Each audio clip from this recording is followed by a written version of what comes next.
وعلى آل إبراهيم إنك حميد مجيد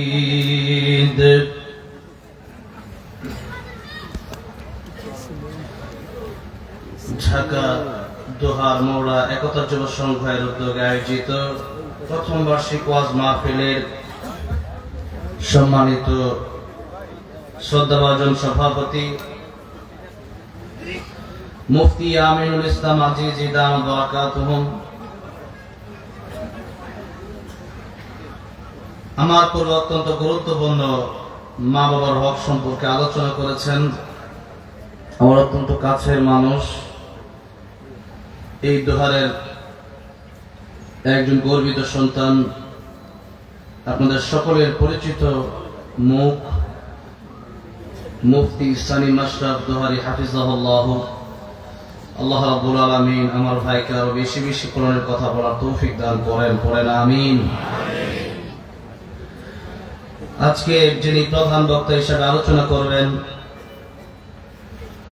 নক্ষত্র, আমার অত্যন্ত কাছের মানুষ, মাঝে মধ্যে তিনি আমার খোঁজ খবর রাখেন, আমিও তিনাকে আল্লাহর জন্য ভালোবাসি। মুফতি ইলিয়াসুর রহমান জিহাদি হাফিজাহুল্লাহ, বাংলাদেশের গ্রামে গ্রামে মানুষ ওনাকে চেনে, ওনার কথা শুনে মানুষ চোখের পানি ছেড়ে ছেড়ে কাঁদে। এরকম একজন ব্যক্তি যার কথায় মানুষের চোখের পানি বের হয়। দুটি ফোঁটার দাম আল্লাহর কাছে অত্যন্ত বেশি। একটা হচ্ছে মানুষের চোখের পানি, আরেকটা হচ্ছে মানুষের রক্তের ফোঁটা। এই চোখের পানির ফোঁটা, রক্তের ফোঁটা, দুইটা আল্লাহর কাছে অত্যন্ত দামি। এই দুইটাই আল্লাহর জন্য যার পড়বে, আল্লাহ রাব্বুল আলামিন তাকে জাহান্নামের আগুনে পড়বেন না। সুবহানাল্লাহ। যাদেরকে দেখলে চোখের পানি অশ্রু বের হয়, যাদেরকে দেখলে আল্লাহর কথা মনে হয়, যাদের কথা শুনলে মানুষের হেদায়েত হয়, এরকম একজন মানুষ তিনি মুফতি ইলিয়াসুর রহমান জিহাদি সাহেব। আল্লাহ রাব্বুল আলামিন জিহাদি হুজুরের হায়াত দারাজ করে দেন, পড়েন আমিন। কোরআনের খেদমত গোটা বিশ্বময় করার তৌফিক দান করেন, পড়েন আমিন। অন্যান্য উলামায়ে কেরামগণ কথা বলেছেন এবং কথা বলেন নাই। অনেক যোগ্য আলেমে দ্বীন, মুআজ্জাজ মুকাররম উলামায়ে কেরাম অনেকেই আজকের এই মাহফিলে উপস্থিত, যাদের পায়ের ধুলার সমান আমি হব না।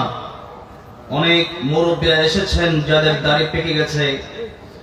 আল্লাহ রাব্বুল আলামিন তাদেরকে অত্যন্ত ভালোবাসেন। রাসূল সাল্লাল্লাহু আলাইহি সাল্লাম বলেছেন, যাদের দাড়ি পাকা, ওনারা যখন আল্লাহর কাছে হাত তোলেন, তখন আল্লাহ রাব্বুল আলামিন তাদের হাতগুলো ফিরিয়ে দিতে লজ্জা পান, বলেন সুবহানাল্লাহ। এত সম্মানিত ব্যক্তিদের মাঝে আমি নগণ্য অধম উপস্থিত হলাম। যিনি আমাকে দাওয়াত করেছেন, আমার প্রাণপ্রিয় শ্রদ্ধেয় ভাই, আপনাদের অত্যন্ত পরিচিত জুবায়ের আহমদ সাকি ভাই। প্রায় এক যুগ ধরে আমার সাথে খুব গভীর একটা সম্পর্ক তিনার। আল্লাহ রাব্বুল আলামিন এই মাহফিল যারা আয়োজন করলেন, যারা কষ্ট করেন, বিশেষ করে এই এলাকার অনেক মানুষ যারা প্রবাসে আছেন, কুয়েতে, আমেরিকায়, লন্ডন, কানাডা, মালয়েশিয়া, ইন্দোনেশিয়া, সৌদি আরব, কাতার, ওমান, দুবাই, বিভিন্ন রাষ্ট্রে আছেন। প্রবাস এটা এমন একটা জীবন, আমেরিকাতে হতে পারে, লন্ডনে হতে পারে, কানাডায় হতে পারে, সেখানে বিল্ডিং থাকতে পারে, বড় বড় বিল্ডিং, আর টাকা থাকতে পারে, কিন্তু সেখানে মায়ের ভালোবাসা পাওয়া যায় না, সেখানে মমতা পাওয়া যায় না, আদর, স্নেহ, সুহাগ পাওয়া যায় না। আমি তো দেখলাম, আল্লাহ আমাকে অনেক রাষ্ট্র ঘোরার সুযোগ করে দিয়েছেন। মাঝে মধ্যেই বাহিরে গেলে তখন যাওয়ার পরে মাঝে মধ্যে ঠিক থাকতে পারি না। প্রবাসী ভাইরা অনেক সময় বলে যে মা মারা গেল, জানাজায় যাওয়ার ভাগ্য আমার হয় নাই, বাবা মারা গেল, জানাজায় যাওয়ার ভাগ্য হয় নাই। অনেক আপনজন কাছের জন মারা গেল, জানাজায় যাওয়ার ভাগ্য হয় নাই। এই হচ্ছে প্রবাস। দেশের আল্লাহ আমাদের দেশে কত নিয়ামত দিয়েছেন। আমি তো বিদেশে গেলে আলু ভর্তা ডাল খেতে পছন্দ করি, যে আলু ভর্তা ডাল বেশি করে খাওয়া। প্রথম যখন উমরায় গেছি তখন আমি বললাম যে কি দিচ্ছেন এগুলা, খাবার পুইরা দিচ্ছে। আমি বললাম আলু ভর্তা ডাউল আছে নাকি? বললো হ্যাঁ আছে। আমি কই বাঙালি হোটেলও আছে আমার, বললো। তাই আমি দেখলাম হ্যাঁ। তো তখন বললাম আলু ভর্তা যতদিন আসি একসাথে থাকবো, তো আলু ভর্তা ডাল ছাড়া কিছু খাবো না। কথাটা বুঝছেন? তো এই যে আমাদের দেশের একটা মানে শান্তি, নিজের মাটির মায়া, নিজের মায়ের মায়া, নিজেদের আত্মীয় স্বজনদের ভালোবাসা, এটা বিদেশে নাই। প্রবাস আমি বলি এটা দূরের একটা কবর।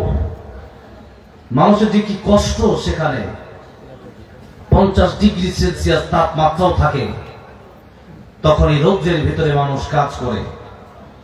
50 তলা 80 তলা বিল্ডিং এ মানুষ কাজ করে। কত মানুষ সেখানে মৃত্যুবরণ করে, 20 বছর 30 বছর জীবনটাই পার করে দেয়। এই এলাকার অনেক প্রবাসী, তাই আমি একটু কয়েক মিনিট সময় ধরেই আমি আমার প্রবাসী ভাইদের কথা নিয়ে বললাম। তাদের দুঃখ বোঝার মতো ক্ষমতা এখানে তাদের হবে না যারা কোনোদিন প্রবাসে যায় নাই। একমাত্র প্রবাসীদের দুঃখ বোঝার ক্ষমতা তাদেরই হবে যারা কোনোদিন বাহিরে গিয়েছে, প্রবাসে কষ্ট করেছে, অথবা সেখানে গিয়ে প্রবাসীরা কিভাবে কষ্ট করে, কিভাবে থাকে, কিভাবে খায়, সেই কষ্টগুলো যারা দেখেছে তারাই বুঝবে। এগুলো আমি বুঝি। আল্লাহ আমার প্রিয় প্রবাসী ভাইদেরকে তুমি ভালো রেখো, বলেন আমিন। তুমি তাদের জানে মালে বরকত দিয়ে দিও, জুড়ে বলেন আমিন।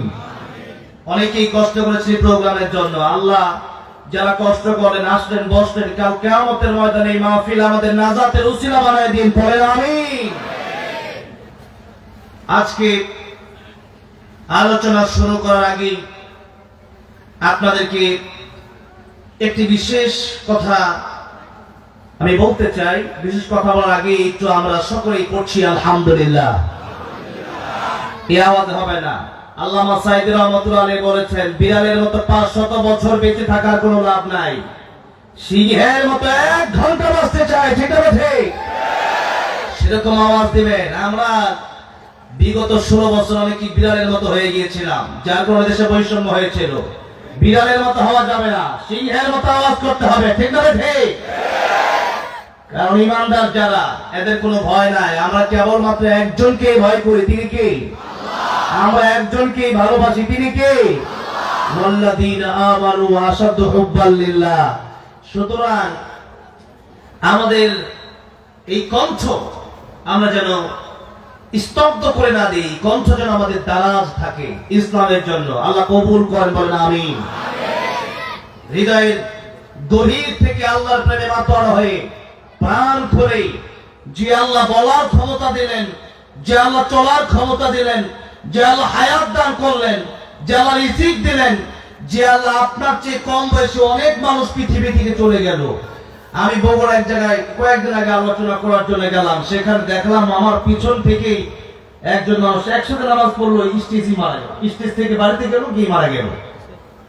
এই যে আপনার চেয়ে কম বয়স অনেক মানুষ পৃথিবী থেকে চলে গেছে, আপনি এখনো বেঁচে আছেন, এটা আল্লাহ তাআলার পরম দয়া, পরম করুণা।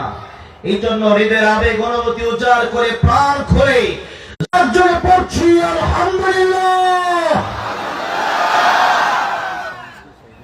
আসুন আমরা কোরআন থেকে, আজকে আমরা সূরা মুলুক থেকে আলোচনা করব। তার পূর্বে যেহেতু আমরা বিশেষ একটি মাসে এই মাহফিল চাই বসেছি, রাসূল সাল্লাল্লাহু আলাইহি ওয়াসাল্লাম যখন যে মাস আসতেন, এই মাসের গুরুত্ব সম্পর্কে রাসূল সাল্লাল্লাহু আলাইহি সাল্লাম আলোচনা করতেন। সেই হিসাবে সূরা তাওবা থেকে একখানা আয়াতে কারিমের মাধ্যমে আলোচনার সূচনা আমি করতে চাচ্ছি। তার আগে আপনাদের মনোযোগ আছে কিনা এই মাহফিলের প্রতি এবং বর্তমান এই মাসগুলোর প্রতি, সেগুলো লক্ষ্য করার জন্য, সেগুলো জানার জন্য আপনাদের একটু প্রশ্ন করতে চাই। বর্তমান মাসের নাম কি? হ্যাঁ, কয়েকজন বলছে কি জানুয়ারি, আর কয়েকজন বলছে রজব মাস। যারা অনেকে 31 নাইট করে, কিন্তু রজব মাসের আমল সম্পর্কে অনেকের ধারণা নাই। আরবি মাস জানতে হবে। আমাদের সমাজে সমস্যা কি জানেন? এই যে বাংলাদেশে বাংলা মাসের নামই জানে না মানুষ। ঠিক না? ঠিক বলেন। বাংলা মাসের নামই জানে না। জিজ্ঞেস করেন, আমার তো মনে হয় 90% লোক বলতে পারবে না। তারপরে আরবি মাসের নাম তো আরো বেশি পারবে না আমাদের দেশে। অথচ ইংরেজি জানার আগে আমাদের দরকার ছিল, প্রথমেই যেহেতু আমরা ইসলাম মানে আমরা যেহেতু মুসলিম, আমাদের আরবি মাসের নাম জানা থাকা দরকার ছিল। দ্বিতীয়তে যেহেতু আমরা বাঙালি, আমরা প্রথমে ইমান, পরে আমরা বাংলাদেশি। প্রথমে আমাদের পরিচয় হলো আমরা মুসলিম। আমাদের পরিচয় কি? আমরা মুসলিম। এরপরে পরিচয় হলো আমরা বাঙালি। এই যে মুসলিম আর বাঙালি, এই দুইটা পরিচয় যেহেতু আমরা মেনে নিয়েছি, ইংরেজ এটা আমাদের ওই রকম পরিচয় না। আমরা ইংরেজি ওই হিসাবে পারি যে ইংরেজি যেহেতু সেই যেখান থেকে পরিচালনা করা হচ্ছে তারা যেহেতু ইংলিশ, এবং ইংলিশ যেহেতু এটা একটা ইন্টারন্যাশনাল ল্যাঙ্গুয়েজ। আমি তো বলি ইন্টারন্যাশনাল ল্যাঙ্গুয়েজ হচ্ছে আরবি ভাষা। কোন ভাষা?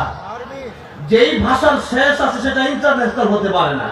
যেই ভাষার কোনো শেষ নাই ওইটাই হচ্ছে আসল ইন্টারন্যাশনাল ভাষা। ঠিক না? ঠিক। এই জন্য ইন্টারন্যাশনাল ভাষা আপনি পৃথিবীতে থাকতে পারে, কিন্তু আপনি মিডল ইস্টে যান, এছাড়া মিশরে যান, আরো প্রায় রাষ্ট্রগুলো, অনেক রাষ্ট্রগুলোতেই আরবি আছে না নাই? ইংলিশ। এই পাওয়ারে যাওয়ার আগ পর্যন্ত ইংলিশ শেষ, চায়না শেষ, হিন্দি শেষ, উর্দু শেষ, বাংলা শেষ। একটা ভাষা শুধু কবরে যাওয়ার পরে চলবে। বলেন তো সেই ভাষাটার নাম কি? আরবি ভাষা। সেই আরবি ভাষা আমরা আজকে শিখতে অনাগ্রহী। সে আরবি ভাষা শিখতে আমরা রাজি না। ভাবি যে আরবি শিখলে আর কি হবে। ইংলিশও আমরা শিখি, বাংলাও মোটামুটি। আমাদের দেশে এমন লোক আছে যারা ইংলিশ পারে, বাংলাও এরকম পারে না। বাংলা বলতে গেলে যে এই ইংলিশ শব্দের বাংলা কি হবে তখন এটা বলতে পারবে না। চেয়ার, টেবিল, ফ্যান, এগুলো বাংলা অনেকেই বলতে পারবে না। ঠিক না? ঠিক বলেন না? তো এই জন্য আসুন, আমি বিশেষভাবে একটা জিনিসের প্রতি আপনাদেরকে আলোচনার শুরুতে গুরুত্ব দিতে চাচ্ছি। যখন আপনাদেরকে প্রশ্ন করলাম এটা কোন মাস, আপনি অনেকেই বললেন জানুয়ারি, আর অনেকেই বললেন রজব। বিশেষ করে যারা এই রজব মাসের সম্পর্কে জেনে গেছে ইতিপূর্বে, এবং যাদের কবরের প্রতি একটু হলেও চিন্তা আছে, আখিরাতের প্রতি চিন্তা আছে, আমার মনে হয় এই রজব মাস তারা ভুলে যায় নাই।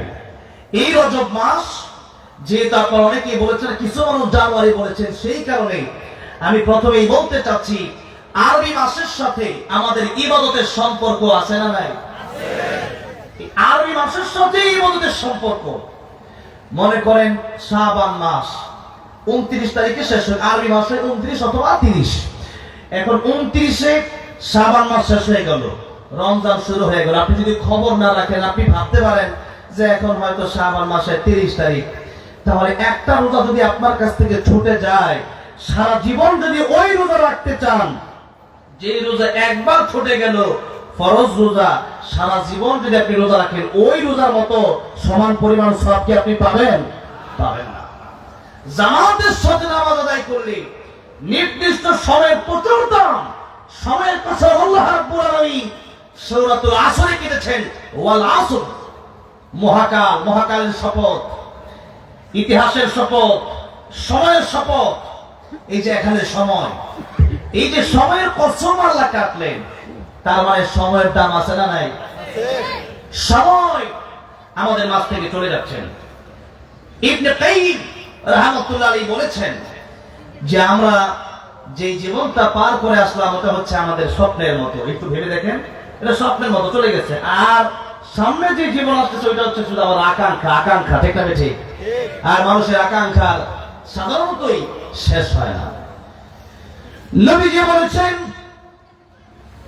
এই বনি আদমকে যদি একটা মাঠ পরে সোনা দেওয়া হয়, বনি আদম এক মাঠ ভরা সোনা পেয়ে, স্বর্ণ পেয়ে বনি আদম চিন্তা করবে, আল্লাহর কাছে দোয়া করবে, আল্লাহ রাব্বুল আলামিন এরকম একটা মাঠ ভর্তি সোনা যেহেতু আমাকে দিয়েছ, আরেকটা মাঠ ভর্তি সোনা যদি আমি পেতাম আমার ভালো হতো। 2টা মাঠ ভর্তি সোনা যদি তাকে দেওয়া হয়, 3টা মাঠ সোনার জন্য বনি আদম পাগল পাড়া হয়ে যাবে। বাংলাদেশের প্রধানমন্ত্রী হলে আরো কয়েকটা দেশের সাথে ভালো সম্পর্ক করে সেখানে ভালোভাবে একটা নিজের ক্ষমতা বাড়ানো যায় কিনা সেই চিন্তা করে।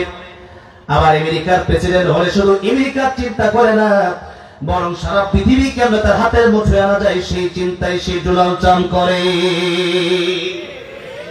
নবীজি বলছেন বনি আদমের এই চাহিদা একদিন শেষ হবে, যেদিন তাকে দাফন করে দেওয়া হবে। মাটি ছাড়া তার এই চাহিদা কেউ পূরণ করতে পারবে না। যেদিন কবরে চলে যাবে সেই দিন আফসোস করবে, আল্লাহ কাফনের কাপড় তো পকেট নাই, এই যে এত দুনিয়া করলাম 24 ঘন্টার ভিতরে 1 ঘন্টাও আল্লাহর সময় দিলাম না। তখন বনি আদম এই কবরে যাওয়ার পরে কাফনের কাপড়ে হাত দিয়ে দেবে, পকেটও নাই, টাকাও নাই, সম্পদও। কি বলেন, কাফনের কাপড়ে কি আছে পকেট? আছে, আছে। হালাল হারাম না মানিয়া কত টাকা তোর ছাকামাই, এত টাকা রাখবো কোথায়, কাফনের তো পকেট নাই। টাকা পয়সা হইয়া কি কেউ কবরে গেছে, কি জবাব দিবি রে তুই আল্লাহর কাছে। ওরে মানুষ চলবে হুজ দুনিয়ার পিছে, ওরে মানুষ চলবে হুজ দুনিয়ার পিছে, কি জবাব দিবি রে তুই আল্লাহর কাছে, কি জবাব দিবি রে তুই আল্লাহর কাছে। ঠিক না ঠিক? এই জন্য রাসূল সাল্লাল্লাহু আলাইহি ওয়াসাল্লাম বলেছেন, ইগতানিম খামসান ক্বাবলা খামসিন শাবাবাকা ক্বাবলা হারামিক। 5টা সময়ের আগে তোমরা 5টা সময়কে গনিমত মনে করো, মূল্য দাও। কারণ যে সময় একবার চলে যায় সেই সময় আর ফিরে আসে না। নবী বলেন 1 নম্বর শাবাবাকা ক্বাবলা হারামিক, বৃদ্ধ হওয়ার আগে যৌবন কালকে মূল্য দাও। কারণ এই যৌবন চিরদিন থাকবে না, এই যৌবন একদিন শেষ হয়ে যাবে। একদিন মানুষ বৃদ্ধ হয়ে যায়, সেই দিন এই শক্তি আর থাকবে না, বিছানায় পড়ে যাওয়া লাগবে। এটা তো পরের কথা। তবে আরেকটা কথা হচ্ছে, মানুষ তো পরের কথা, যে আপনি বৃদ্ধ হবেন এটা তো একটা সিস্টেম দুনিয়াতে। যদি আপনি বাঁচেন 18 বছর, 20 বছর, 22 বছরের যুবক হোন্ডা অ্যাক্সিডেন্ট করে মাঝে মধ্যে রাস্তায় মারা যায় কি যায় না? যায়। আল্লাহ রাব্বুল আলামিন সূরা তাহা বলেছেন, ইন্নাস সাআতা আতিয়াতুন আকাদু উখফিহা লিতুজজা কুল্লু নাফসিন বিমা তাসআ।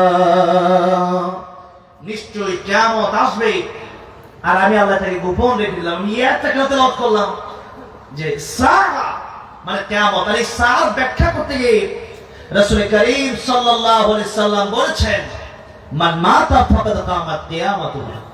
মানুষ যেদিন মরে যায় সেদিন তার একটা কিয়ামত শুরু হয়ে যায়। কারণ মানুষ যদি ভালো হয় তাহলে সেই ব্যক্তি ভালো হওয়ার কারণে সেই ব্যক্তি মানে একটা গ্লাস থেকে পানি যেরকম এভাবে ঢাললে আস্তে করে পড়ে যায়, তার জানতো এত সহজভাবে আসারের সাথে কবজ করা হয়। আর সেই মানুষটার যার কবরের সময় কষ্ট হলেও তার সামনে যখন আল্লাহর তৈরি জান্নাত তুলে ধরা হয় আর আল্লাহ রাব্বুল আলামিনের সালাম দেওয়া হয়, আল্লাহর সালাম পাওয়ার পরে ওই বান্দা আমার আল্লাহ রাব্বুল আলামিনের সাথে দেখা করার জন্য ফেরেশতা এসে বলে, তোমাকে আল্লাহ রাব্বুল আলামিন সালাম দিয়েছেন, আল্লাহ সালাম নাও। আর আল্লাহ রাব্বুল আলামিনের সাথে তোমার মৃত্যুর পর দেখা হয়ে যাবে। মৃত্যু ছাড়া আল্লাহকে দেখা যাবে সম্ভব না। মুসা আলাইহিস সালাম চেয়ে চলে গিয়ে দেখতে পারছে না। আল্লাহ রাব্বুল আলামিনকে দেখতে যাওয়ার চন্দ্রের ব্যাপারে আল্লাহ রাব্বুল আলামিন 2টি কর্মসূচির ঘোষণা দিয়ে দিলেন। আল্লাহ রাব্বুল আলামিন সূরা কাফের শেষ আয়াতের শেষ অংশে বলছেন, ফামান কানা ইয়ারজু লিকা রাব্বিহি فليعمل عملا صالحا ولا يشرك بعبادة ربه أحدا আল্লাহ তাআলা বলেন যারা চায় আমি আল্লাহর দিদার নসিব হবে সাথে দেখা করবে তারা যেন নেক আমল করে। নেক আমল মানে কোরআন, নেক আমল মানে রাসূল সাল্লাল্লাহু আলাইহি সাল্লামের আদর্শ। নবীজি বলেছেন তারাকতু ফীকুম আমরাইন লান তাদিল্লু মা তামাসসাকতুম বিহিমা কিতাবাল্লাহি ওয়া সুন্নাত রাসূলিহি। এই দুইটা জিনিস আঁকড়া ধরার মাধ্যমে আপনার জীবনে নেক আমল হয়ে যাবে। আর আল্লাহ পরের অংশে বলছেন ওয়ালা ইউশরিক বিইবাদাতি রাব্বিহি আহাদা। আল্লাহর ইবাদতের সাথে কোন বাবার পূজা চলবে না, কোন পীরের পূজা চলবে না, মানুষের পূজা চলবে না, কোন নেতার পূজা চলবে না। একমাত্র গোলামি করতে হবে একজনের। জবান খুলে বলেন তিনি কে? আল্লাহ পাকের গোলামি করতে হবে। মানুষ যখন বিবাহ করে তখন তার স্ত্রী যদি তার স্বামীকে রেখে অন্য ছেলের সাথে ঘুরে বা অন্য কোন ছেলেকে যদি স্বামী বলে ডাক দেয় তখন তার স্বামী খুশি হবে? স্বামী বলবে আমি তোমাকে বিয়ে করলাম অন্য মানুষ অন্য ছেলেকে স্বামী রাখার জন্য নয়।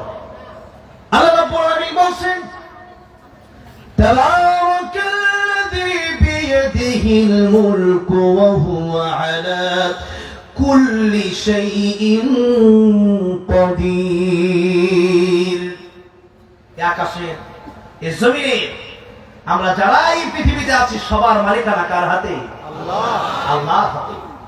সুতরাং আল্লাহ বললেন হাল আতা আলাল ইনসানি হাইনুম মিনাদ দাহর লাম ইয়াকুন শাইআন মাযকুরা। বান্দারে তুমি তো আজ থেকে 50 100 বছর 60 বছর 70 বছর 80 বছর, আমার বয়স 24, আমি 24 বছর আগে কিছু বর্ণনা করার মতো ছিলাম না। আল্লাহ বলেন এরপরে আমি আল্লাহ তোমাকে বানালাম ওয়ালাকাদ কাররামনা বানি আদম, শ্রেষ্ঠত্ব দিলাম। এরপরে লাকাদ খালাকনাল ইনসানা ফি আহসানি তাকওয়িম। চারটা কসম খেয়ে সত্যি আল্লাহ বলেন সবচেয়ে সুন্দর করে আমি আল্লাহ মানুষ বানালাম। বলেন সুবহানাল্লাহ। তাহলে আল্লাহ বলেন এত মর্যাদা এত সম্মান আমি আল্লাহ তোমার দিলাম, কেবলমাত্র গোলামি করবা, কেবলমাত্র আল্লাহ রাব্বুল আলামিনের কার? জোরে কার? আল্লাহ। আল্লাহ ছাড়া আর কোন পাওয়ারে বা কোন মানুষের পায়ে সেই মানুষ আমি আল্লাহকে সিজদা করে তুমি কোন কাজে গিয়ে তার পায়ে সিজদা করলাম, তখন আল্লাহ নারাজ হয়ে যায়। আর সূরা লোকমান 21 নম্বর পারা 10 নম্বর পৃষ্ঠায় সূরা লোকমান এসেছে। লোকমান হাকিম কালো ছিলেন না ধলা ছিলেন? কালো, কিন্তু তার অন্তরটা ছিল বড় ভালো। তার অন্তরটা ছিল বড় ভালো। আর আমাদের চেহারা বড় সুন্দর কিন্তু অন্তরটা বড় কালো। ঠিক না? ঠিক। লোকমান হাকিম এত কালো কিন্তু তার দাম আল্লাহর কাছে কেন এত বেশি? আল্লাহ রাব্বুল আলামিন বলেন কালো ধরার মাধ্যমে আমি আল্লাহর কাছে দামি হওয়া যায় না।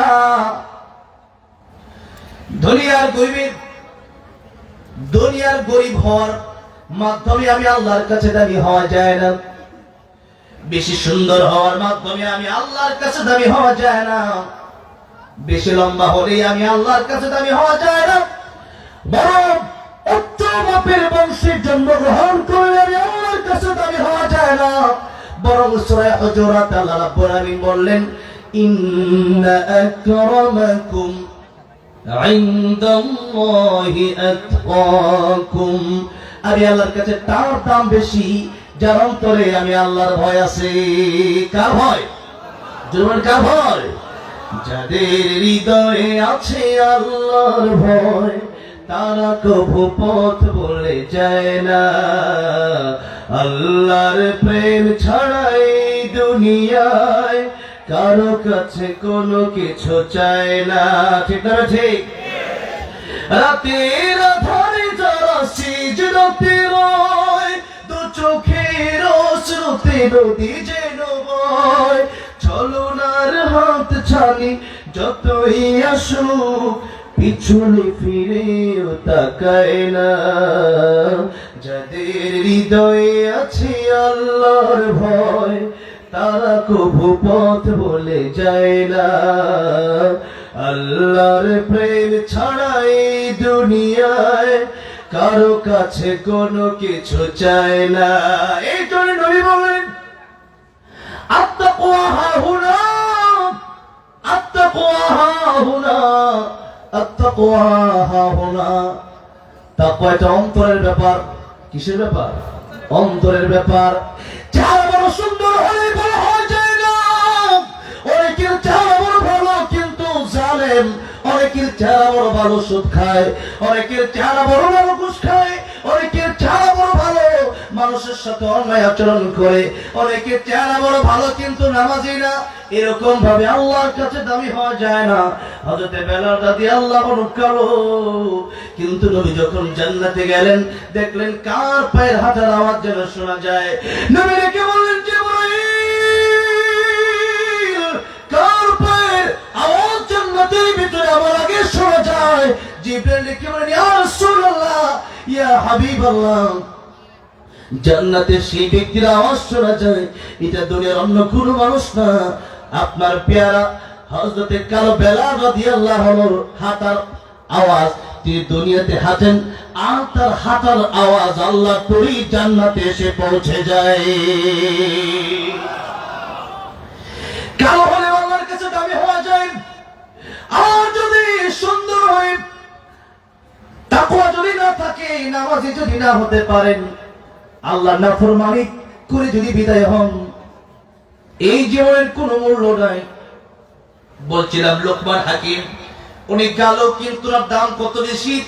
উনার নামে আল্লাহ সূরা লোকমান নাযিল করলেন। আর লোকমান হাকিম ওনার সন্তানকে কিছু উপদেশ দিলেন, যে উপদেশগুলো আল্লাহ রাব্বুল আলামিনের কাছে এত পছন্দ হয়েছে। আল্লাহ রাব্বুল আলামিন সূরা লোকমান হাকিমে লোকমান আলাইহিস সালামের এই কথাগুলো কোট করে আল্লাহ কোরআন শরীফের মধ্যে নাযিল করে দিয়েছে। এর মধ্যে বিশেষ কথা হলো লোকমান হাকিম তার সন্তানকে বলছেন وَإِذْ قَالَ لُقْمَانُ لِابْنِهِ وَهُوَ يَعِظُهُ يَا بُنَيَّ لَا تُشْرِكْ بِاللَّهِ إِنَّ الشِّرْكَ لَظُلْمٌ عَظِيمٌ। লোকমান হাকিম বলছেন, ও আমার সন্তান, তুমি শিরিক করবে না। কি করবে না? এই দুনিয়ার সবচেয়ে বড় অপরাধ, সবচেয়ে বড় গুনাহ হচ্ছে শিরকের গুনাহ। কিসের গুনাহ? তাই আল্লাহকে বাদ দিয়া আর কারো পায়ে সিজদা করা যাবে না, কারো পায়ে এই মস্তককে অবনত করা যাবে না। নবী বলছেন আল্লাহর প্রতি যদি কাউকে সিজদা দেওয়া যেত, আমি যদি বলতাম, আমি বলতাম ও নারীরা তোমরা তোমাদের স্বামীর পায়ে সিজদা করো আল্লাহ, কিন্তু সেটা করা যাবে না। কেবলমাত্র স্বামীর মর্যাদা বোঝাতে কি রাসূলুল্লাহ সাল্লাল্লাহু আলাইহি সাল্লাম এই কথা বললেন। স্বামী আর নারীরা জাহান্নামে যাবেও একটা, বিশেষ করে দুইটা কারণে। একটা কারণ হচ্ছে স্বামীর সাথে অন্যায় আচরণ করার কারণে, স্বামীর সাথে বেয়াদবি করার কারণে, স্বামীর অবাধ্য হওয়ার কারণে। ও মা বোনেরা, মা বোনেরা তো আছেন, আজকে আছে না? আছে তো আমার মা বোনেরা। এই জন্য স্বামী সবার একরকম হবে না, সবার স্বামী একরকম ধনী হবে না। তাই বলে স্বামীর সাথে যদি আপনি আচরণ খারাপ করেন, সেই হিসাবে কিন্তু আপনার কপালে জান্নাত জাহান্নাম তো অবধারিত হয়ে যেতে পারে। আর স্বামীদের ওই কথা মাথায় রাখা দরকার যে আমার নবীর আদর্শ কোনটা। একটু পর পর গায়ে হাত তোলা, অথবা আপনি আপনার বিবাহ করে এনেছেন তার মানে তাকে আপনি গোলামের মতো আচরণ করা, এটাও রাসূলুল্লাহ সাল্লাল্লাহু আলাইহি ওয়াসাল্লাম শিক্ষা দেন নাই। আপনি যে আচরণ করেন, আপনারও এই আচরণের কারণে জাহান্নামে যাওয়া লাগতে পারে। সুতরাং দেখুন রাসূল সাল্লাল্লাহু আলাইহি ওয়াসাল্লাম আদর্শ কি। আমাদের আয়েশা সিদ্দিকা রাদিয়াল্লাহু আনহা একদিন রুটি বানাচ্ছেন, গোশত পাকাচ্ছেন, তার মধ্যে ঘুম এসে পড়ছে, ঘুমায় গেলেন। ছাগলে আয়েশা রুটি খাওয়া শুরু করছে। নবী এসে দেখলেন আয়েশা সিদ্দিকা রাদিয়াল্লাহু আনহা ঘুমাচ্ছেন। তো নবীজি নিজেই রুটি বানালেন, নিজেই গোশত পাকালেন। বলেন সুবহানাল্লাহ। আম্মা জান ঘুম থেকে উঠার পর দেখলেন এই অবস্থা, উনি রীতিমতো অবাক হয়ে গেলেন। আম্মা জান ডেকে বলছে, ইয়া রাসূলুল্লাহ, ইয়া হাবিবাল্লাহ, আপনি রাহমাতুল লিল আলামিন। কারণ কোরআন শরীফে আল্লাহ রাব্বুল আলামিন বলেছেন আলহামদুলিল্লাহি রাব্বিল আলামিন। আর আমার নবীর ব্যাপারে আল্লাহ রাব্বুল আলামিন ঘোষণা দিয়েছেন ওয়া মা আরসালনাকা ইল্লা রাহমাতাল লিল আলামিন। রাহমাতুল লিল আলামিন নবী কোরআনে প্রমাণ। আশিক বিনে কে বুঝিবে আমার দয়ার নবীর শান। খারাপ লাগতেছে আপনাদের? একটু মাঝে মধ্যে নবীর প্রেমে গাওয়া যাবে ইনশাআল্লাহ? যাবে তো? একটু বলেন না। রাহমাতুল লিল আলামিন নবী রাহমাতুল লিল কোরআনে প্রমাণ। আশিক বিনে কে বুঝিবে আমার দয়ার নবীর শান। বলেন না, আশিক বিনে কে বুঝিবে নবী আমার মদিনারে বলবো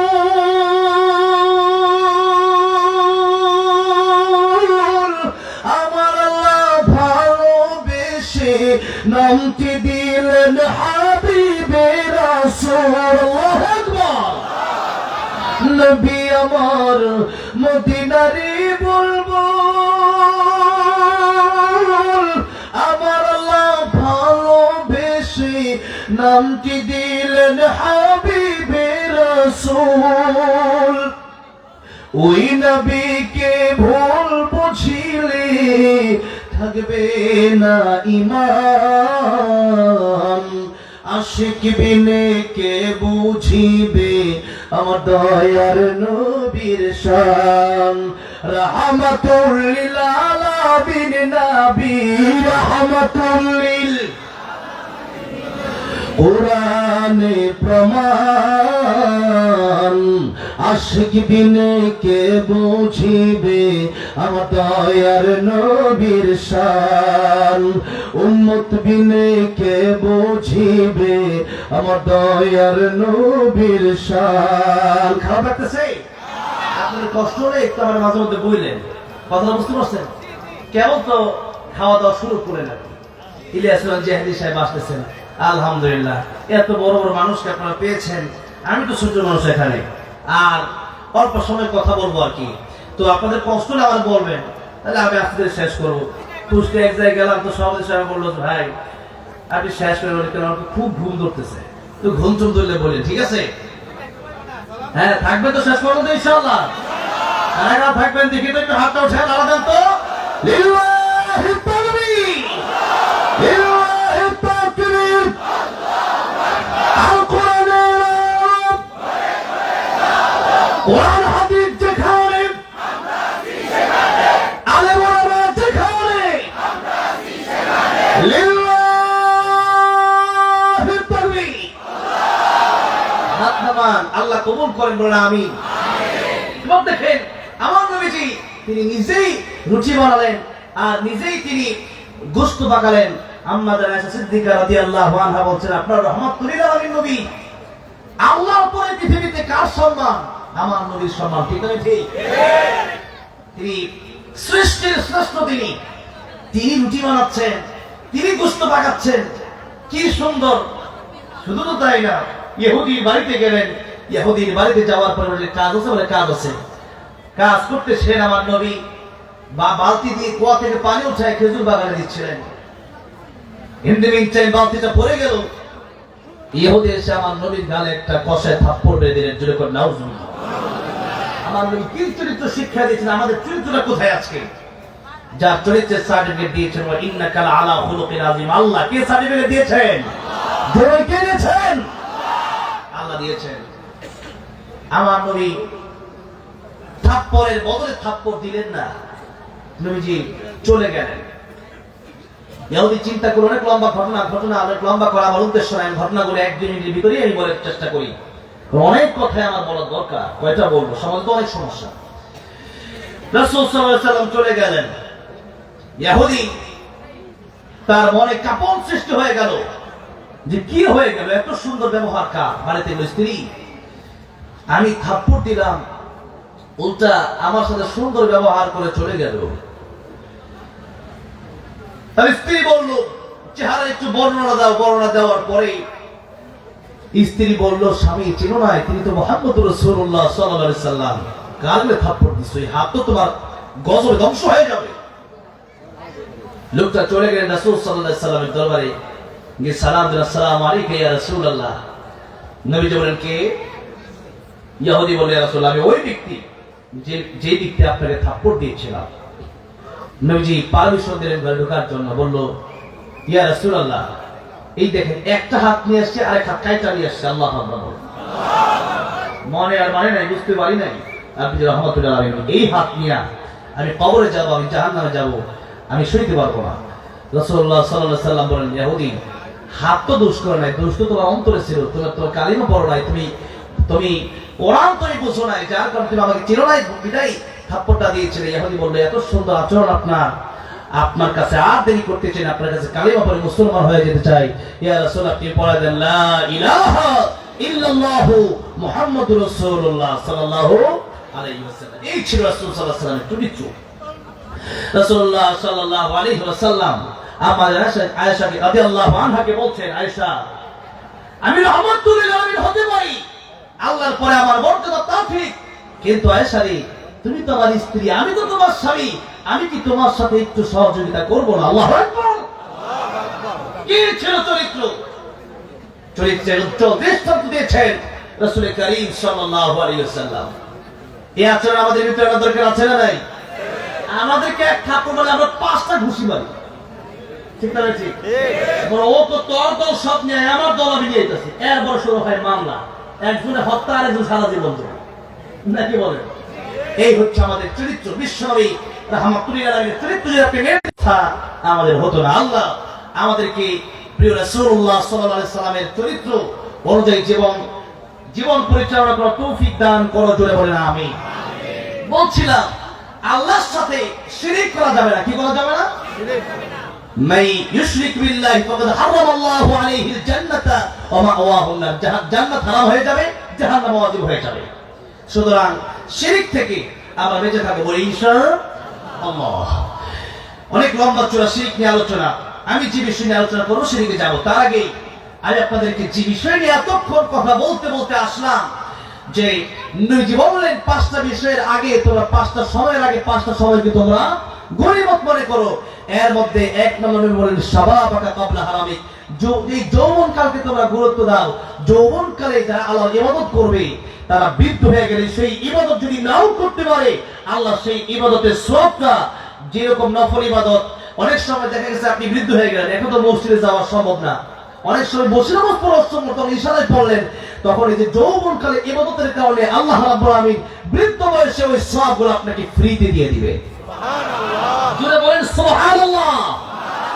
এই জন্য যৌবন কালে যারা ইবাদত করবে, রাসূল সাল্লাল্লাহু আলাইহি ওয়াসাল্লামের 7 শ্রেণীর মানুষকে আল্লাহ রাব্বুল আলামিন আরশে আযীমের নিচে সায়দান করবেন কিয়ামতের ময়দানে, যেদিন সূর্য থাকবে মাথার অর্ধ হাত উপরে, নিচে থাকবে তামা, 50,000 বছর সেখানে মানুষ দাঁড়িয়ে থাকবে।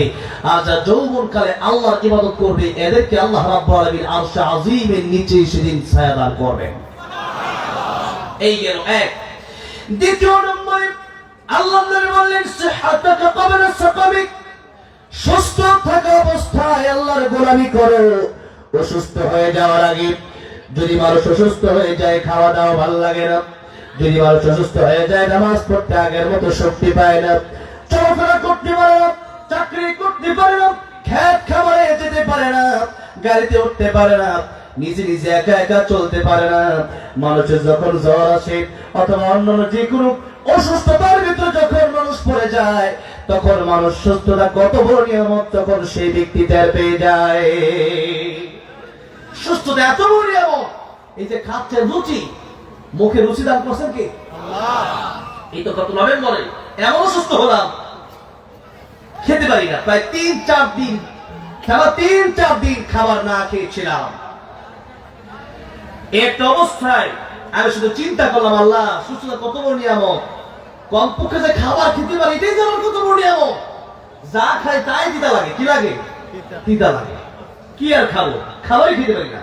তো এই যে নবীজি বললেন সুস্থ থাকা অবস্থায় অসুস্থ হওয়ার আগে আল্লাহর এই নিয়ামতটাই গনিমত মনে করো। 3 নম্বরে নবী বলছেন গিনাকা ক্বাবলা ফাকরিক, টাকা পয়সা যদি থাকে আল্লাহর রাস্তায় ব্যয় করো, যেথায় সেটাই টাকা পয়সা খরচ করবা না। কারণ টাকা পয়সা আল্লাহ রাব্বুল আলামিন সবাইকে দেয় না। সবাইকে দেয় নাকি? আপনি ইচ্ছা করলে কি টাকা কামাতে পারবেন না? আবার অনেকের জন্ম থেকে সোনার চাবিচ মুখে নিয়ে বড় হয়, বাপের সম্পদ খেয়ে সন্তান শেষ করতে পারে না, এমন ধনীও আছে না? এমন ধনীও আছে। সুতরাং নবী বললেন এই সম্পদ আল্লাহ তোমাকে দান করলেন, এই সম্পদের যত ব্যবহার তুমি করবা। টাকা পয়সা সকাল বেলা ধনী তুমি, ফকির সন্ধ্যা বেলা। টাকা পয়সা আজ আছে কাল নাও থাকতে পারে, এমন রোগ হতে পারে যে রোগ হলে পরে হসপিটালের বেডে আপনি শুয়ে থাকবেন, আইসিইউর বিল লক্ষ লক্ষ টাকা আসবে, জমি বিক্রি করে দিবেন, আপনার হাতে বিখ্যাত হলে পর্যন্ত আল্লাহ উঠায় দিতে পারে কি পারে না? সেটা বলার সেই ক্ষমতা বলার আছে না নাই? নবী বললেন 4 নম্বর ফারাগাকা ক্বাবলা শুগলিক, অবসর থাকা অবস্থায় ব্যস্ত হওয়ার আগে আল্লাহর গোলামি করো। কারণ মানুষ দিন যত যায় তত অবসর হয় না, তত ব্যস্ত হয়। কি হয়? আমার এক উস্তাদ ছিলেন প্রায় 7 বছর আগে, ওনার কাছে হেদায়েতুল্লাহ করেছি। হুজুর আমাকে বলতেন, আমাদের ক্লাসে বলতেন, যখন তোমার 2 পাও যেথায় খুশি সেটাই যাও, যখন তোমার 4 পাও ভাত কাপড় দিয়ে যাও, যখন তোমার 6 পাও আব্বু তুমি কোথায় যাও। কথার মিনিংসটা আপনারা বুঝেছেন? অর্থ বুঝছেন? আপনার 2 পাও, আপনি একা, এখন বিয়ে শাদী করেন না, এখন যেখানে বসে ঘুরেন, শুধু খেলাধুলা করতে, লুডু খেলতে গেলে সারা রাত চলে যায়, র্যাকেট খেলতে গেলে সারা রাত, ঠিক না ঠিক? আর যারা বিবাহিত এত সহজে র্যাকেট খেলতে পারে না, এত সহজে লুডু খেলতে পারে না, বউ ফোন দিয়ে যেত এত রাতে কই কই কই গেছো, ঠিক না ঠিক? তখন 4 পাও একটু ব্যস্ততা বাড়ে, তখন এই 4 পাওয়ার দায়িত্ব আপনার নেওয়া লাগে। এখন যখন আবার আপনার সন্তান যখন হলো, এখন 6 পাও হয়েছে, আর একটু হলে এখন 8 পাও হয়েছে, আব্বু কই যাও, চকলেট আনবা, মজা আনবা, আইসক্রিম আনবা, চিপস আনবা, নানান ধরনের আবদার, ঠিক না ঠিক? এই তো জীবন। আর মানুষ যত দিন যায় তত তার কাজ বাড়ে বাড়ে আর বাড়ে, ভাবে যে এই তো 5 বছর বিদেশ থাকবো, টাকা কামাই শেষ, কিন্তু না, এরপর দেখে আরো ব্যস্ততা বেড়ে গেছে। যেদিন সেই ব্যক্তি কবরে চলে যায়, সেদিন সেই ব্যক্তি কবরে যাওয়ার পরে তার ব্যস্ততা শেষ, আর তাকে আর কারো প্রয়োজন হয়, আর কারো প্রয়োজন নেই। কবরে গিয়ে কেউ বলবে না আব্বা কেমন আছো, 2 লাখ টাকা দাও তো একটু মার্কেট করতে যাবো, আর কেউ বলবে না, বলবে আর বলবে না। তখন দেখবেন অন্য জায়গা থেকে তার এই জিনিসগুলো, তার যা প্রয়োজন তা আল্লাহ ব্যবস্থা করে দিচ্ছে। কারণ আল্লাহ কারো না কারো মাধ্যমে দুনিয়ার নিজাম রেখেই আল্লাহ দুনিয়া পরিচালনা করবেন। বলছিলাম এই 4টা। 5 নম্বর কথা হচ্ছে নবী বলেন হায়াতাকা ক্বাবলা মাউতিক, মরণের আগে ভালো হয়ে যাও, মরণের পরে ভালো হওয়ার কোনো সুযোগ, শুধু মরণের পরে না, শেষ টাইম সেই মুহূর্ত পর্যন্ত যখন আপনার মৃত্যুর গড়গড়া শুরু হয়ে যাবে, নবী বললেন গড়গড়া যখন শুরু হয়ে যাবে, মালাকুল মউত যখন এই রূহটাকে কবজ করতে টান দিবেন, এখন যখন আপনি তা আল্লাহকে বলবেন আল্লাহ ভালো হয়ে গেছি, এখন আর তওবা কাজ হবে না। ফেরাউন বলেছিল মৃত্যুর সময় আনাল মুসলিমিন, আল্লাহ বলেছিলেন আল আন, এখন আর তখন, এখন ভালো হয়ে কি করবা? ভালো হওয়ার দরকার এখন, যদি বলেন ঠিক না ঠিক, এখন ভালো হতে হবে। তাই বলছিলাম নবী বলেছেন মান মাতা ফাকাদ কামাত কিয়ামাতুহু, মানুষ যখন মরে যায় তখনই তার কিয়ামত শুরু হয়ে যায়। মানুষ যদি ভালো হয় তার সুন্দর একটা মরণ হয়, আর মানুষ যদি নাফরমান হয়, মুশরিক হয়, কাফের বেঈমান হয়, তাহলে তার মৃত্যু একটা জীবন্ত বকরির চামড়া ছিঁড়লে যতটা বেশি কষ্ট হয়, এর চেয়ে বেশি কষ্ট তার হয়ে যায় মৃত্যুর সময়। কোন সময় হয়ে যাবে আমরা কেউ জানি। এই জন্য বলছিলাম সময়ের এতটাই গুরুত্ব, এই গুরুত্ব দিয়ে সময়ের গুরুত্ব বোঝানো, বুঝাইতে গিয়ে কথাগুলো বললাম যে আমরা অনেকেই সময়কে গুরুত্ব না দিয়ে কখন কোন দিন যাচ্ছে, অনেক সময় এমন হয় যে আজকে শুক্রবার, এটা জোমার আজান দিলে পরে অনেকেই বুঝে, ঠিক না ঠিক বলে, ওইটা অনেকের মনে থাকে না, কবে শুক্রবার কবে শনিবার। আজ এই রজব মাস থেকে এতক্ষণ সময় আমি কথা বললাম, আল্লাহ রাব্বুল আলামিন বলেছেন ইন্না ইদ্দাতাশ শুহুরি ইনদাল্লাহি 12 শাহরান ফি কিতাবিল্লাহ ইয়াওমা খালাকাস সামাওয়াতি ওয়াল আরদা মিনহা আরবাআতুল হুরুম। আল্লাহ রাব্বুল আলামিন যেদিন আসমান জমিন সৃষ্টি করেছেন সেদিন থেকে আল্লাহর গণনায় মাস কয়টা? 12টা। 12টা মাস কে সৃষ্টি করছে? আল্লাহ নিজে বলছেন আমার গণনায় 12টা মাস। 12 শাহরান ফি কিতাবিল্লাহ। আল্লাহর গণনায় 12টা মাস। কয়টা মাস? এই জানুয়ারি ফেব্রুয়ারি যারা করছে আল্লাহর কাছে দেখেই করছে। এরপরে পৌষ মাঘ এগুলো যারা করছে এটা আল্লাহর কাছে দেখেই করছে। তাহলে সর্বপ্রথম 12 মাসের এই নিজামটা এই সিস্টেমটা বাৎসরিক ভাবে দিলেন কি? আল্লাহ। কারণ বাৎসরিক হিসাবে যাকাতের একটা ইবাদত আছে যে বছর শেষ হলে যাকাতও দেওয়া লাগবে। বাৎসরিক হিসাবে ঈদ আসে, বাৎসরিক হিসাবে রোজা আসে, বাৎসরিক হিসাবে হজ আসে। এরকম অসংখ্য ইবাদত এই মাসগুলোর সাথে সম্পৃক্ত আছে না নাই? সেজন্য এই মাসগুলো আরবি মাস যে জানা থাকে আমাদের জন্য ফরজে কিফায়া। কি কিছু সংখ্যক মানুষের জানা থাকতেই হবে। একবার যদি কেউ না জানে তাহলে সবাই গুনাহগার হয়ে যাবে। তাহলে আসুন এই মাসগুলো যদি আমরা না জানি আমরা ক্ষতিগ্রস্ত হয়ে যাব। যে কথা বলছিলাম এই মাসের নাম হলো রজব। আর আল্লাহ বলেছেন 12টা মাস। আমি আল্লাহ আমার আকাশ জমি সৃষ্টির সময় থেকেই আমি আল্লাহ সৃষ্টি করেছি 12 মাস। এই 12 মাস আমি আল্লাহর গণনায় আছে। আর এই 12 মাসের ভিতরে আমি আল্লাহ 4টা মাসকে সম্মান দিলাম। এর মধ্যে তাফসীর কিতাবে এসেছে জিলকাদ, জিলহজ আর হচ্ছে মুহররম আর রজব। এই যে 4টা মাস, এই 4টা মাসকে আল্লাহ রাব্বুল আলামিন স্পেশাল বলেছেন যে আরবাআতুল হুরুম। 4টা মাসকে আমি আল্লাহ সম্মান দিয়েছি। আল্লাহ রাব্বুল আলামিন এই আয়াতের ভিতরে বলছেন ফালা তাযলিমু ফীহিন্না আনফুসাকুম। এই মাস যখন চলে আসবে তখন তোমরা অন্যান্য মাসগুলোতে যদিও গুনাহ করতে একটু আগ্রহ ছিল, এই মাসগুলোতে গুনাহ থেকে বাঁচার জন্য প্রাণ চেষ্টা তোমরা করবা। নফসের উপর জুলুম করবা না।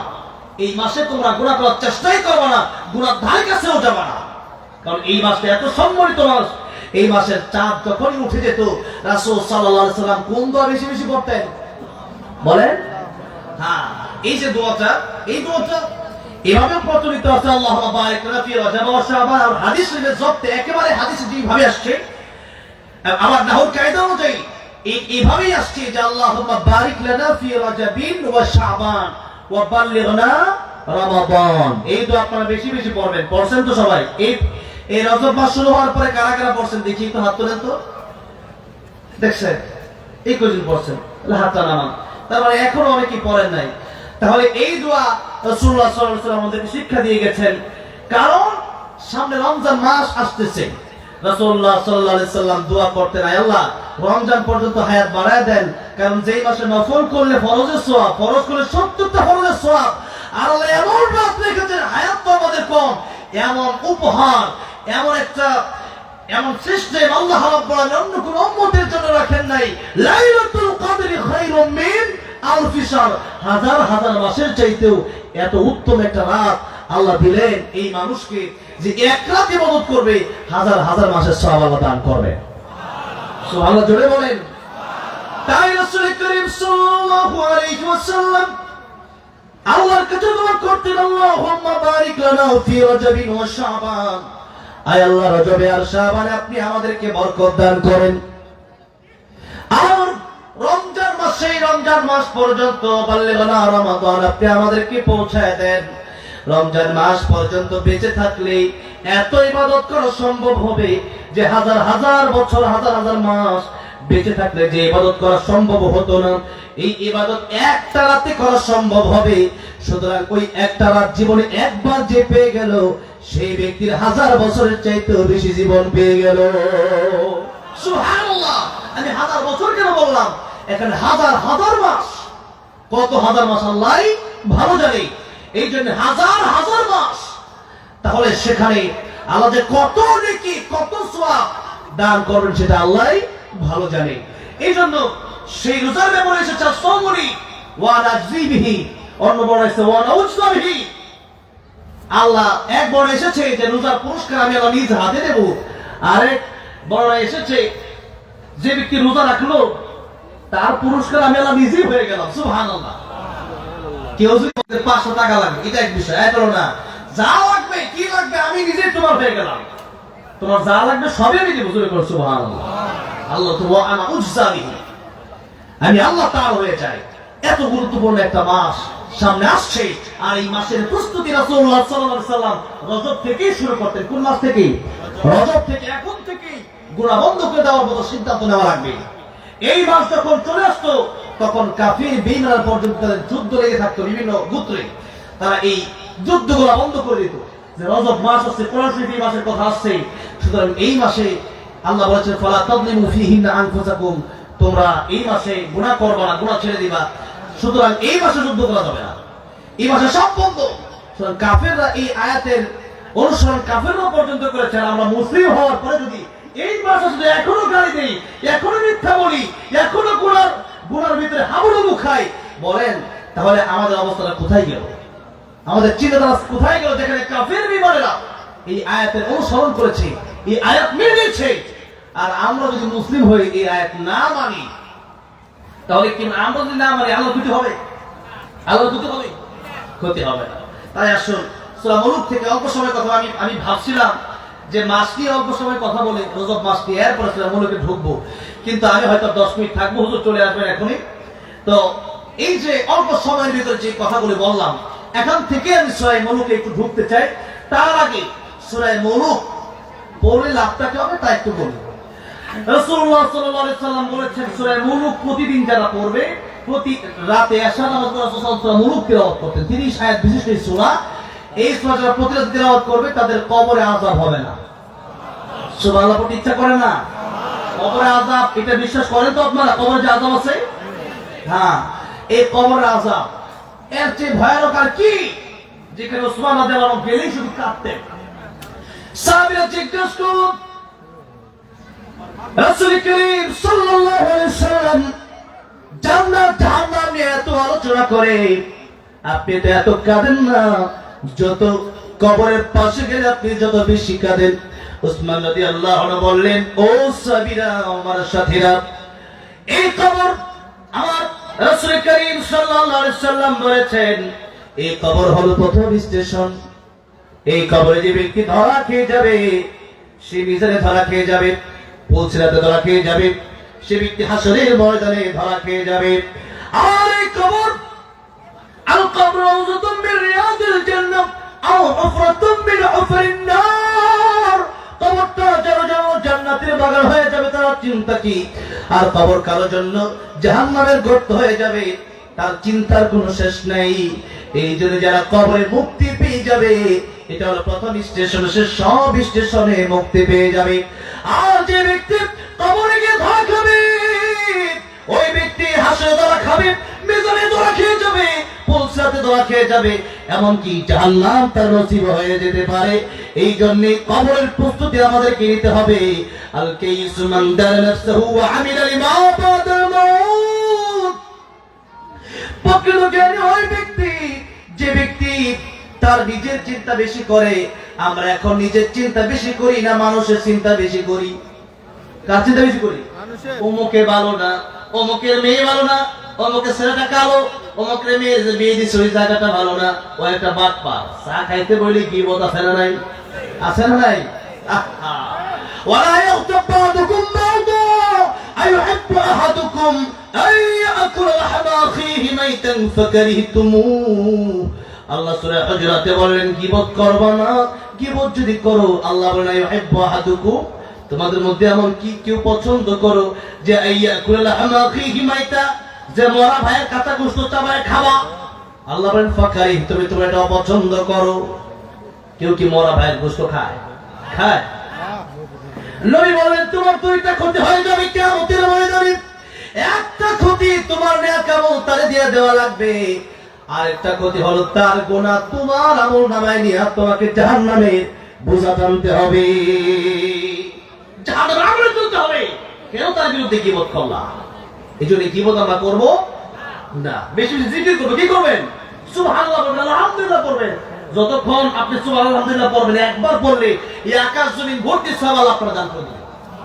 সূরা ইখলাস পড়বেন 3 বার, আল্লাহ 1 খতম কোরআন শরীফ পড়ার সওয়াব দান করে দিবেন। সুবহানাল্লাহ। ঘুমান লাগে সূরা তাকাসুর পরে ঘুমাবেন। সূরা তাকাসুর 1000 আয়াত পড়লে যে সওয়াব তার চেয়ে বেশি সওয়াব হয়ে যাবে। কোন সূরা? সূরা তাকাসুর। হুজুর চলে আসছেন, একটু তাকবীর আমরা দেব। রাজি আছেন না নাই? লিল্লাহি তাকবীর, লিল্লাহি তাকবীর। মাওলানা ইলিয়াসুর রহমান জাহাদি হুজুরের আগমন, জাহাদি হুজুরের আগমন। লিল্লাহি তাকবীর। দেখছেন কত সুন্দর চেহারা, জোরে করে মারহাবা। আমার একটু একটু হুজুর চলে এসেছেন। আমি বাংলাদেশে হাতে গোনা যে কয়েকজন আলেমকে আমার নিজের গভীর থেকে মহাব্বত করি। আপনি একটু কথা না বলে একটু চুপ করে বসবেন এবং যারা বাহিরে দাঁড়িয়ে আছেন মেহেরবানি করে সাইডে যে জায়গাগুলো আছে সেখানে চলে আসবেন। বাংলাদেশের একজন উজ্জ্বল নক্ষত্র, আমরা অত্যন্ত শ্রদ্ধেয়, ভালোবাসার হৃদয়ের গভীর থেকে যাকে আমি অত্যন্ত মহাব্বত করি আমার আল্লাহর জন্য, আল্লাহর কোরআনের জন্য, তিনি হচ্ছেন মাওলানা ইলিয়াসুর রহমান জিহাদি, যার আলোচনা শুনে বাংলার জমিনে অসংখ্য মানুষ নামাজি হয়েছে। ঠিক না ঠিক? অসংখ্য মানুষ চোখের পানি ছড়ায়। ঠিক না ঠিক? আল্লাহ রাব্বুল আলামিন আমার প্রিয় শ্রদ্ধেয় আলেম মাওলানা ইলিয়াসুর রহমান জিহাদি হাফিজাহুল্লাহকে হায়াত দারাজ করে দেন, বলেন আমিন। কোরআনের কথাগুলো সুস্থভাবে গোটা বিশ্বময় বলার তৌফিক দান করে দেন, বলেন আমিন। আমি আমার হৃদয় থেকে সবসময় দোয়া করি আমার এত খোঁজ খবর রাখেন। আর আমার বেশি দেখা হয় হুজুরের সাথে এয়ারপোর্টে। হুজুর শুধু বিমানে সফর, আগামীকাল আমার প্রোগ্রাম ঠাকুরগা, তো ফ্লাইটে যখন যাবো দেখি হুজুর সাথে দেখা হয়ে যায়। কাল ভালো তো ভালোই হলো। তো আজকে হুজুর আসছে, আমি হুজুরকে পেয়ে অত্যন্ত খুশি হয়েছি। আপনারাও আশা করি আপনারাও আজকে অত্যন্ত খুশি হয়েছেন। তার আমি আর কথা বলবো না করে এত এই সময়টাতে যখন একজন প্রধান আলোচক, একজন আরবি দিন যখন স্টেজে চলে আসে তখন আমরা ওনার ছাত্রের সমতুল্য, এই সময় কথা বলা ঠিক না। তারপর আমার যুবক ভাইরা এই মঞ্চ থেকে এই মঞ্চে আসার আগেই আমাকে বলেছিল যে তাদের একটা ইসলামী সঙ্গীত পছন্দ, যে মদিনার মাটির এই সঙ্গীত তারা শুনবে। হুজুর অনুমতি দিলে আমি গাইতে পারি। অনুমতি আছে? যেরকম মারহাবা। আপনার যে আওয়াজ করতেছেন এই আওয়াজে কিন্তু আমি খুশি হতে পারলাম না ভাই। কেন এই আওয়াজ করবেন? মেহেরবানি করে একটু চুপ হয়ে বসেন। আমি ইসলামের সঙ্গীত গিয়ে ইনশাআল্লাহ বিদায় নিয়ে যাব। ও মদিনার মাটি রে, সকল সুখ বুঝি তোর কপালে। ও মদিনা রে,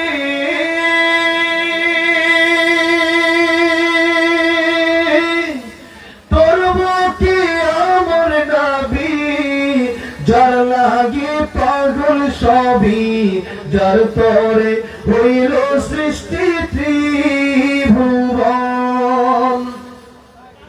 কাঁদি আমি সারাক্ষণে, কখন যাব সেখানে, সহে না আর পরাণে। ও মদিনার মাটি রে, সকল সুখ বুঝি তোর কপালে। ও মদিনা রে, পাখি যদি হতাম আমি, উড়ে উড়ে যেতাম আমি, থাকতো না মনে কোনো যন্ত্রণা। দেহে নাই পাখায় আমার, সাথে নাই টাকায় আমার, কেমনে কেমনে যাব সেখানে। ও মদিনার মাটি রে,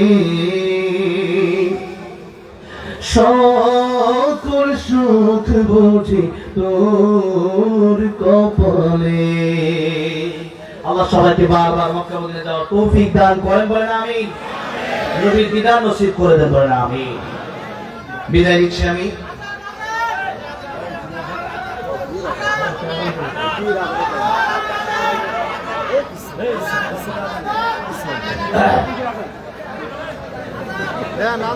এই মুহূর্তে হ্যাঁ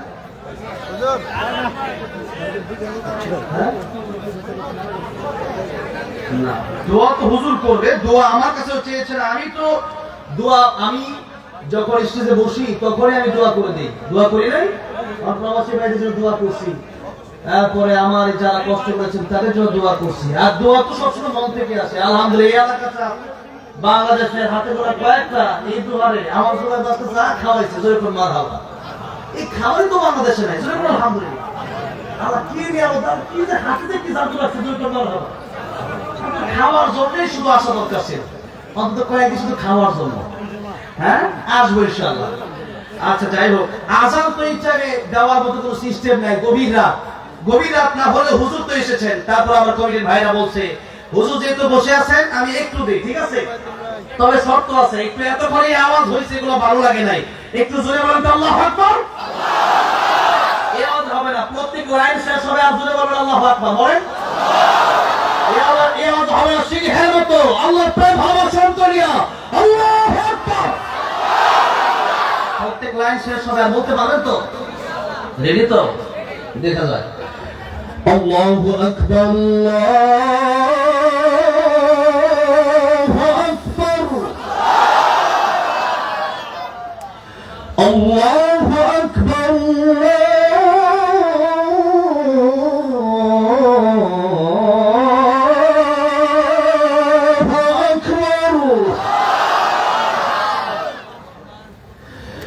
আশহাদু আন লা ইলাহা ইল্লাল্লাহ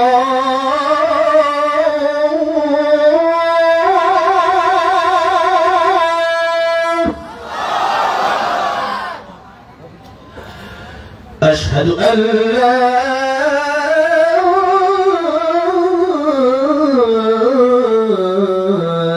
إله إلا الله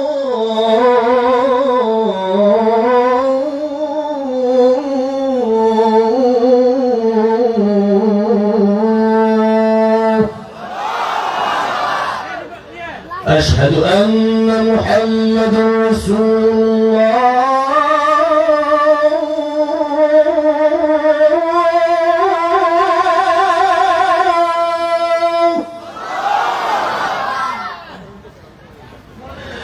أشهد أن محمدا رسول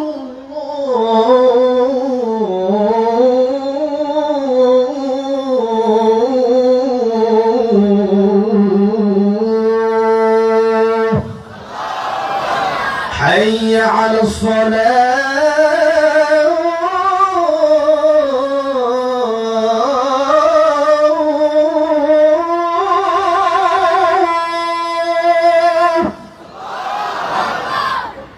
حي على الصلاة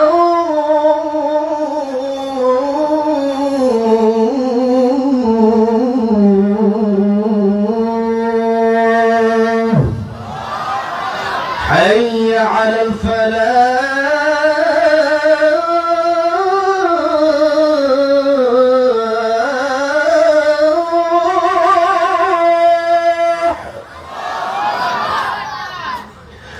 حي على الفلاح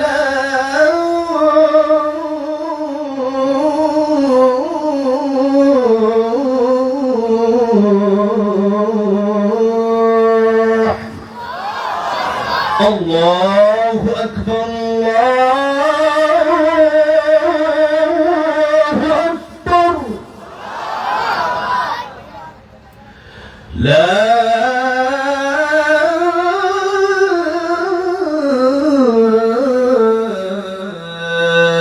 إله إلا الله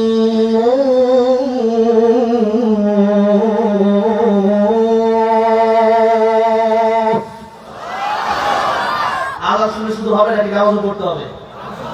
জোরে বলেন। এক ঘন্টা ওয়াজ করা যা করি না, আজান দেওয়া তার চেয়ে বেশি করি। তারপরে দিলাম, আমার ভাইরা বলতে সারা হবে না, দেখি করবো। তো যাই হোক, আল্লাহ সবাই 5 ওয়াক্ত নামাজি বানায় দেন, বলেন আমিন। দোয়া চাচ্ছি ইনশাআল্লাহ আবার কোনদিন দেখা হবে।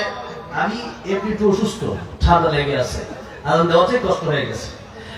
আমার গলা প্রচন্ড ব্যথা, দোয়া করুন আমার জন্য, আল্লাহ যেন আমাকে সুস্থ রাখেন, বলেন আমিন। আল্লাহ যারা অসুস্থ দোয়া আছেন প্রত্যেককে শিফা দান করেন, যারা কবরে গেছে কবরে জান্নাতের বাগান বানিয়ে দেন, এই মাহফিলকে আল্লাহ কবুল করেন, বলেন আমিন। বিদায় নিচ্ছি, আবার দেখা হবে ইনশাআল্লাহ। আসসালামু আলাইকুম ওয়া রাহমাতুল্লাহি ওয়া বারাকাতুহু।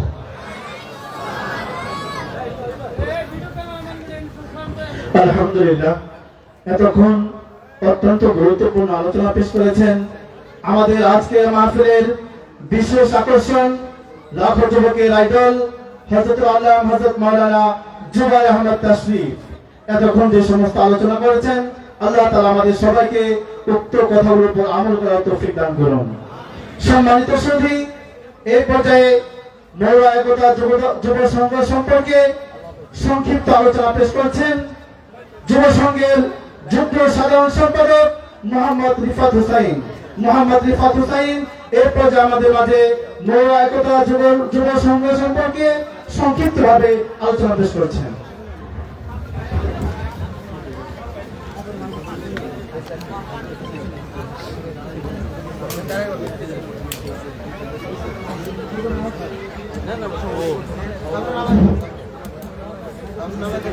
আসসালামু আলাইকুম ওয়া রাহমাতুল্লাহ। মাত্র অল্প কয়েক মিনিটের মধ্যে আপনাদের মাঝে মৌরা একতা যুব সংঘের প্রেক্ষাপট, পরিচিতি এবং লক্ষ্য উদ্দেশ্য তুলে ধরব। একটি গ্রাম, একটি স্বপ্ন, আর কিছু সাহসী মানুষের প্রচেষ্টা, এভাবেই শুরু মৌরা একতা যুব সংঘের গল্প। মৌরা গ্রামে তখনও অল্প অল্প সামাজিক কাজ হতো, যুবকদের মাঝে তখনও সমাজের জন্য ভালো কাজ করার ইচ্ছা জাগ্রত হতো। মানুষের দুঃখ আর দুর্দশার দিনগুলোতে দলবদ্ধভাবে হাত বাড়িয়ে দেওয়ার স্বপ্ন দেখতো মৌরার কল্যাণে নিজেদেরকে বিলীন করে দেওয়ার। কিন্তু সে স্বপ্ন বাস্তবায়নের জন্য প্রয়োজন ছিল একটি মঞ্চ, একটি সংগঠন, যেখানে একত্রিত হয়ে কাজ করা যাবে, যার মাধ্যমে যুবকরা ঝাঁপিয়ে পড়বে গ্রাম ও গ্রামের মানুষের যে কোনো প্রয়োজন এবং কল্যাণে। সালটা তখন 2016। একদল স্বপ্নবাদ যুবক একটি সংগঠন প্রতিষ্ঠা করার প্রয়োজনীয়তা বোধ করল। এরই ধারাবাহিকতায় 31 আগস্ট 2016 সেই উদ্যমী যুবকদের হাত ধরে মৌরার বুকে জন্ম হলো একটি সংগঠনের। সে সময়ের সেই ছোট্ট সংগঠনটি আজকের দুহারের অন্যতম সেরা সামাজিক সংগঠন মৌরা একতা যুব সংঘ। আজকের এই এমদাদ আলী উচ্চ বিদ্যালয়ের মাঠ থেকেই সংগঠনটির আনুষ্ঠানিক যাত্রা শুরু হয়েছিল। সম্মানিত উপস্থিতিবৃন্দ, সংগঠনের কর্মীরা হৃদয় ধারণ করে এগিয়ে যাচ্ছেন তাদের অমোঘ স্লোগান, মানবতার প্রয়োজনে, মৌরার কল্যাণে। মৌরা গ্রামের মানুষের প্রয়োজনে এবং মৌরার যে কোনো কল্যাণে নিজেদেরকে বিলীন করে দেওয়ার জন্য সংগঠনের কর্মীগণ দৃঢ় প্রতিজ্ঞ। প্রিয় সুধী, মৌরা একতা যুব সংঘ একটি অরাজনৈতিক, সামাজিক, সাংস্কৃতিক এবং ক্রিয়া উন্নয়নমূলক সংগঠন। শুরুতে অল্প কয়েকজন নিয়ে পথ চলা শুরু হলেও আজ সংগঠনের সদস্য সংখ্যা প্রায় 130 জন। ইতিমধ্যে সংগঠনটি বিভিন্ন কার্যক্রমের মাধ্যমে মৌরা এবং এর আশপাশের মানুষের আস্থা ও ভালোবাসা অর্জন করেছে। আমাদের উল্লেখযোগ্য কার্যক্রমের মধ্যে রয়েছে রাস্তাঘাট পরিষ্কার পরিচ্ছন্নতা অভিযান, করোনা মহামারীর সময় খাদ্যদ্রব্য এবং রমজান মাসে গরিব দুস্থ মানুষদের মাসে ইফতার সামগ্রী বিতরণ, বিভিন্ন জাতীয় দিবস উদযাপন, খেলাধুলার আয়োজন এবং অংশগ্রহণ, রক্তদান কর্মসূচি, কবরস্থানের উন্নয়নে কাজ করা, এছাড়াও সামাজিক উন্নয়নমূলক নানা উদ্যোগ। এর মধ্যে আজকের এই মাহফিল আয়োজন সংগঠনের সর্বোচ্চ বড় অর্জন বলে সংগঠনের কর্মীরা মনে করছেন। আন্তরিক শ্রদ্ধেয় জনেরা, আপনারা জেনে প্রফুল্লিত হবেন যে মৌরা একতা যুব সংঘের অধীনে আরো 2টি অঙ্গ সংগঠন রয়েছে। একটি হচ্ছে মৌরা স্পোর্টস ফেডারেশন এবং অন্যটি হচ্ছে মৌরা একতা ব্লাড ব্যাংক। মৌরা স্পোর্টস ফেডারেশন এলাকার খেলাধুলার মান উন্নয়ন, খেলোয়াড়দের মাঠের চাহিদা পূরণ, টুর্নামেন্ট আয়োজন, অংশগ্রহণ এবং কৃতি খেলোয়াড়দের সংবর্ধনা দিয়ে তাদের অনুপ্রাণিত করে থাকে। পাশাপাশি মাদক দ্রব্য গ্রহণ থেকে সমাজের যুবকদের দূরে রাখার লক্ষ্যে সচেতনতা তৈরি, এবং খেলাধুলার মাধ্যমে তাদের গঠনমূলক কর্মকাণ্ডে সম্পৃক্ত রাখে। রক্ত হচ্ছে স্রষ্টার দান, বাঁচাতে পারে সৃষ্টির প্রাণ। এই উপলব্ধি থেকে প্রতিষ্ঠিত মৌরা একতা ব্লাড ব্যাংক, যার সদস্যরা রোগীর প্রয়োজনে বিনামূল্যে রক্তদান করে মানবতার সেবায় অগ্রণী ভূমিকা পালন করছে। আমরা বিশ্বাস করি মৌরা একতা যুব সংঘ শুধু মৌরার কল্যাণেই নয়, বরং একদিন সমগ্র দোহারকে আলোকিত করতে কাজ করবে। মানুষের সেবায় আমাদের সংগঠন অতীতে ছিল, আজও আছে এবং ভবিষ্যতেও থাকবে ইনশাআল্লাহ। প্রিয় শ্রোতাবৃন্দ, আপনাদের ভালোবাসা ও দোয়া আমাদের পথ চলার প্রেরণা। আমরা আশা করি আপনাদের সমর্থন ও সহযোগিতা আমাদের সব সময় শক্তি যোগাবে। পরিশেষে আমরা কৃতজ্ঞতা সহ ধন্যবাদ জানাই আপনাদের সকলকে। মৌরা একতা যুব সংঘের কর্মীরা মানুষের কল্যাণে কাজ করে যেতে অঙ্গীকারবদ্ধ। ধন্যবাদ। মানবতার প্রয়োজনে মৌরার কল্যাণে। আসসালামু আলাইকুম। আলহামদুলিল্লাহ, এত সুন্দর একটি আয়োজন আমাদেরকে উপহার দেওয়ার জন্য গ্রামবাসীর পক্ষ থেকে মৌরা একতা যুব সংঘের সকল সদস্যবৃন্দকে জানাচ্ছি আন্তরিক শুভেচ্ছা এবং অভিনন্দন। আলহামদুলিল্লাহ, প্রিয় সুধী, এখনই আমাদের আজকে প্রধান আকর্ষণ, প্রধান মেহমান আলোচনা পেশ করবেন। তার পূর্বে আমাদের আজকের মাহফিলের সভাপতি সাহেব, তিনি সংক্ষিপ্তভাবে সভাপতির বক্তব্য পেশ করছেন। এই পর্যায়ে আমাদের মাঝে